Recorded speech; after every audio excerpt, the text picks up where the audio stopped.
ঢাকা মহানগরের ট্রাফিক নিয়ন্ত্রণে AI camera বসিয়ে সাফল্য পাওয়ার পর এবার মহাসড়কের দিকে নজর দিয়েছে সরকার। এরই অংশ হিসেবে ঢাকা চট্টগ্রাম মহাসড়কে বসানো হয়েছে এআই নির্ভর ক্যামেরা।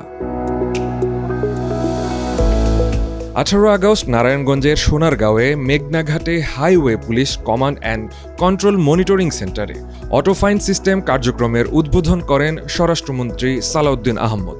এগুলো তো দরকার নাই, যেগুলো লাইসেন্স নেই সেগুলো। এই সময় স্বরাষ্ট্রমন্ত্রী বলেন, কৃত্রিম বুদ্ধিমত্তার এই ক্যামেরা শুধু দ্রুত ট্রাফিক নিয়ন্ত্রণে কাজ করবে না, চাঁদাবাজির নজরদারিতেও কাজ করবে। মহাসড়কে যে চাঁদাবাজি হয় সেটা মালিক পক্ষ থেকে হোক, শ্রমিক ফেডারেশনের পক্ষ থেকে হোক বা পুলিশের পক্ষ থেকে হোক, সব কিছু ক্যামেরায় যেহেতু রেকর্ডেড থাকবে, আশা করি এই প্রবণতাটা কমবে এবং আমি বিশ্বাস করি জনগণের সহযোগিতায় আমরা মহাসড়কে চাঁদাবাজি বন্ধ করতে পারব। ঢাকা চট্টগ্রাম মহাসড়কের এই ব্যবস্থা চালুর মধ্য দিয়ে কিছু ভুল ত্রুটি যদি ধরা পড়ে সেগুলো সংশোধন করে পর্যায়ক্রমে বাংলাদেশের সকল মহাসড়কে এই ব্যবস্থা চালু করবে।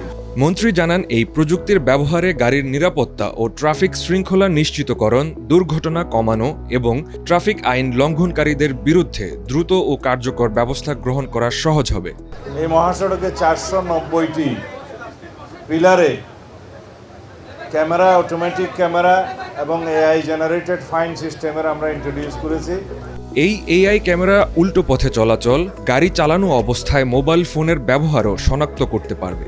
ফলে এই ক্যামেরা দিয়ে এসব বিষয়ে নজরদারি ও শাস্তির আওতায় আনতে পারবেন ট্রাফিক পুলিশ। আর মামলাও হবে স্বয়ংক্রিয়, যা মুঠোফোনে পৌঁছে যাবে চালকের কাছে। যাতে কেউ স্পিড ব্রেক করলে, স্পিড লিমিট ক্রস করলে এবং ট্রাফিক আইন ভঙ্গ করলে, উল্টা পথে যাত্রা করলে, ওভারটেকিং করলে, যে কোনোভাবেই হোক, যেখানে সাইন সিগন্যাল দেওয়া আছে সেটা অমান্য করলে তার উপরে ফাইন আরোপ করা হবে। অটোমেটিক্যালি এটা বিআরটি এর কাছে চলে যাবে এবং টেলিফোনিক মেসেজের মাধ্যমে সে গাড়ির মালিকের কাছে, যার নামে রেজিস্ট্রেশন, তার কাছে সেই মেসেজ পৌঁছে যাবে। আশা করি এই উদ্যোগের ফলে আমাদের একটা যুগান্তকারী পরিবর্তন সড়ক শৃঙ্খলার মধ্যে আসবে। আপাতত এআই ক্যামেরার আওতায় আসছে ঢাকা চট্টগ্রাম মহাসড়কের উভয় পাশের প্রায় 250 কিলোমিটার সড়ক, যার জন্য 490টি পিলারে বসানো হয়েছে 1427টি ক্যামেরা।